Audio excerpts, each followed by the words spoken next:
Mais tu sais, moi, Ça existe. j'étais passé au Mans pour voir Isara, qui est l'autre célébrité du Mans. Donc, l'écrivain. Oui, oui, oui. D'ailleurs, il habite pas loin de chez toi, Raphaël Zachary de Isara. Et quand j'y étais Oui, allé, oui, il est juste en face. j'avais lancé un appel. Voilà, s'il n'y avait pas à l'époque, c'était sur vélo, c'était sur Vélian dans le coin. Il y avait 3 personnes qui étaient venues.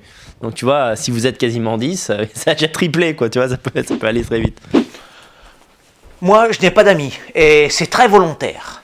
Je n'aime pas m'imposer cette société superflue dont tout individu socialement inséré se croit obligé de faire étalage pour paraître respectable. Les amis, cela équivaut pour moi à du vulgaire ameublement social, de l'artifice relationnel, d'inutiles soucis, maintes sources de futilité et autres causes secondaires autant qu'embarrassantes. Hors de chez moi, ces compagnies niaiseuses, parasites et indigestes. J'apprécie bien trop l'art de vivre seul pour m'encombrer de ces meubles bavards. Je suis un solitaire allergique aux discussions oiseuses, aux soirées bêtifiantes, aux rires partagés, plein de sottises, aux conversations d'imbéciles, aux politesses compliquées. Je me passe fort bien de ces corvées mondaines, sans lendemain. Insanes et grotesques, particulièrement polluantes pour l'esprit. Bref, je déteste les amis. Ils sont d'ailleurs mes pires ennemis.